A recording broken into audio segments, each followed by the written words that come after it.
International Women's Day means a lot to me. I think it's such a good idea to have a new theme each year because that allows us to think about new facets of that fairness puzzle and share ways to accelerate making the world a fairer place. International Women's Day to me is about celebrating women, about celebrating the progress that women have made and about acknowledging the progress that women still must make in this strive for gender equality. To me, it brings bringing awareness to gender equality because some people really think that we are done with it, and that's obviously not the case. And sometimes you get a bit frustrated because you think that we only take little baby steps, but when you really think about it, we've already achieved so much, but we can still do so much better. We remember and celebrate the achievements of great women. It's also a reminder that our own voice and our own actions do matter, and they're needed in order to achieve a more inclusive and equal world. The theme this year is women who are providing healing and promoting hope. The significance of this day is the fact that we are seeing women who are doing this in various areas and yet are coming on people's horizons for doing what they are doing. For me, the International Women's Day is another chance to celebrate women's power to change the world and shape it in a better way. It's a special day when women's voices for equal opportunities can be heard more loudly.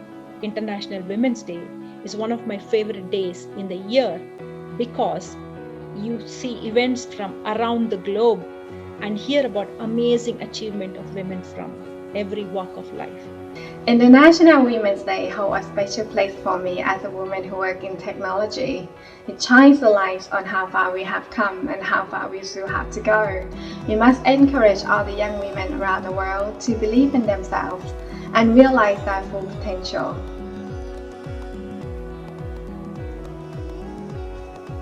I think we need to remember that we're human. Our brains are wired to make associations and generalizations. But to make sure we don't cross over into unintended discrimination, it's really important to be aware of it, to seek out methods to reduce bias and to level those playing fields, which will benefit all of us. We can acknowledge that the bias exists, we can expand our world. If we don't believe that the bias exists, we can expand our worldview and employ critical thinking until we realise that the bias exists and are ready to have that discussion. We can take a proactive role in trying to prevent the bias from intruding on our day-to-day lives. So what I've learned is that it's really very important to question attitudes, decisions, and also discover blind spots, not just those of others, but also one's own. And that it's important to create like a very safe space to share, these blind spots and the experiences that we have around it. And this includes men. We want them to take responsibilities for their actions, especially those who are in power, and be great role models for their sons. By addressing biased comments or perceptions in our day-to-day life and work is the first step. And a more impactful way that I have the privilege to support is by helping more girls and women to get into technology areas and develop their careers. If you're passionate and an expert in an area, then don't wait to be asked and don't second guess your ability to execute and lead in that area. I would say be brave, right? And take on challenges that may not come naturally, but often you give it enough time and practice, it does start falling in place. The special superpowers that only women possess are in great need in the disturbed times we live in order to break the stereotypes and the bias towards women. More positive examples of successful women should be promoted to wide audiences. Women are not waiting for somebody else to come and remove bias and give us equal opportunities. We have begun organizing to uplift, educate, and support each other. And the best way we can remove bias is to just get up and be our own awesome selves. Having a bias is like wearing the tinted glasses. Our bias tint the lens and change the way we perceive things. So how can we break the bias? First, we must recognize that we are wearing tinted glasses of some sort.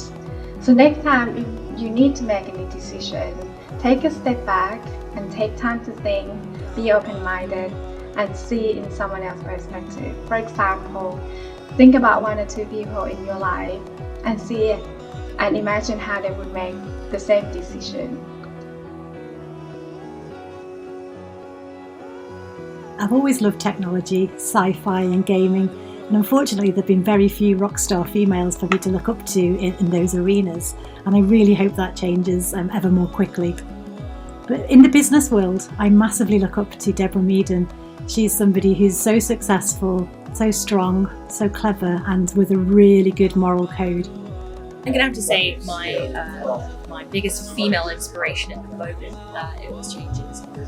One's definitely Kat Moran, who is a journalist and a kind of TV personality, but she's incredibly tenacious. When she wanted to work as a journalist at a very young age, she wrote to every single publication she wanted to work for consistently every day until one of them employed her. And I think that kind of perseverance, resilience, tenacity, courage is really cool. She's also a great feminist. She does a lot of work to kind of educate and encourage feminism in young women, men and girls. So yeah, she's fantastic.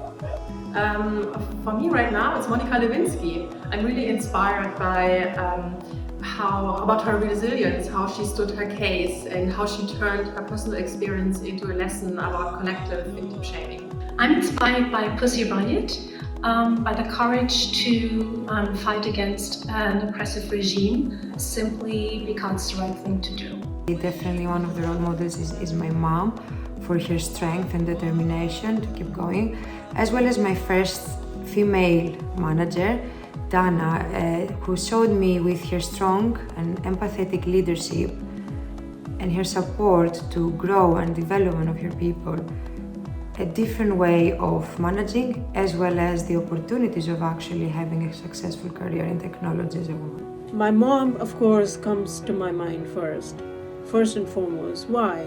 Because she raised me as an equal to her sons, and I'm talking about setting in India 30 years ago, 30 years ago is what I remember. That set the tone. In fact, ironically, it took me a diversity training in the US in a large company to realize that women were not equal to men. So she did such a good job that I didn't realize that there was anything that I was being treated differently.